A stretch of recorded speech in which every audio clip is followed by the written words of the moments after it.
Good morning, Facebook. Is it still morning? Yes, it is. Michelle Kramer here, coming to you live. Your Live Abundantly Life and Health Coach. Today is part 3 in our Find Your Tribe series for healthy relationships. Day 1 was T, trust each other. Day 2 was R, be ridiculous together. And day 3, I, is iron sharpens iron. Before we get started, if you're watching, please like my video here, just so I know that you're here, so that I know that people are actually seeing these things and that they're actually watching them.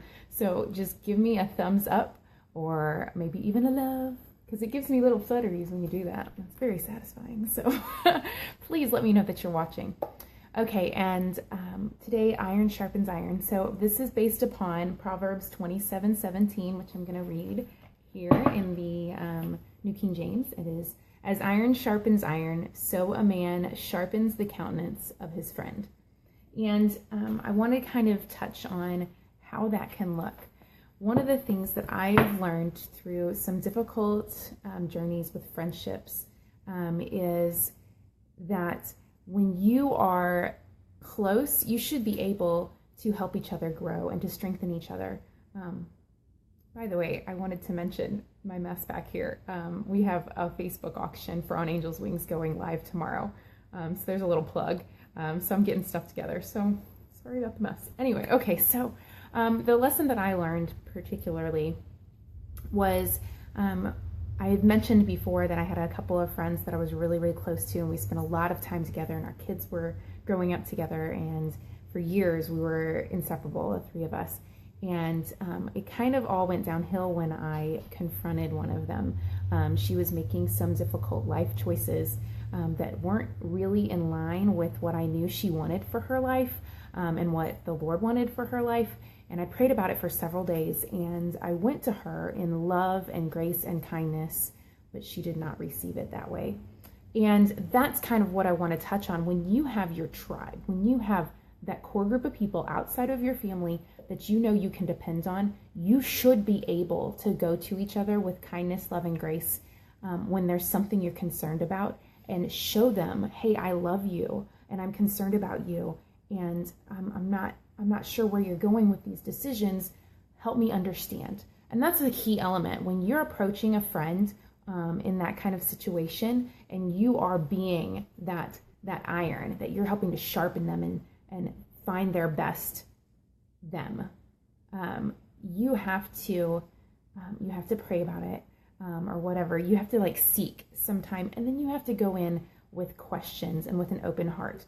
Help me understand the choices you are making. That's the perfect question to start with. I don't really get this.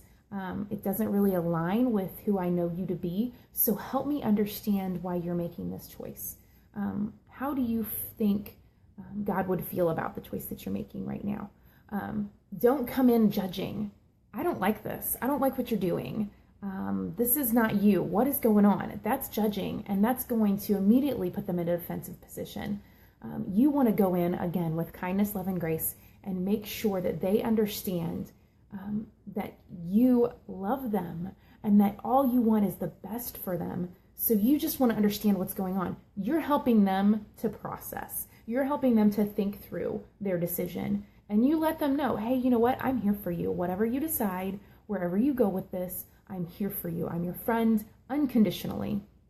And it works both ways. When someone comes to you, when part of your tribe, somebody that you trust implicitly, comes to you and says, hey, Julie, hi. When they come to you and say, I don't understand what is going on. I don't understand why you're making these choices. If that's somebody that you know and trust, they are your tribe. You've established that. You know that they are part of your core group and you can trust them implicitly. Understand that they have your best interest at heart. They are not interested in judging you. They are not interested in feeling better than you. They are interested in you being the best person that you can be. And that's why they're coming to you, out of concern and love. By the way, that works in marriage too. So, hey, just understand that even if they're coming to you and they're not expressing it the best way possible, know that they have your best interests at heart. But again, those other elements have to be there for you to know that their heart is in the right place, that you trust them implicitly, and some of the other tribe elements that we'll get into the rest of the week. So just to recap, T for tribe is trust each other. R is be ridiculous together. I is iron sharpens iron. Tomorrow is B, and I have to look, battle together. So I hope you'll join me tomorrow. If you're finding value in these videos, please share them. I would love for the Lord to use them for other people, to encourage them and help them on their journey. And again, if you're watching, give me a thumbs up, say hello, do something so that I know you're here and that people are actually seeing these and it's like working. So everyone have a wonderful day.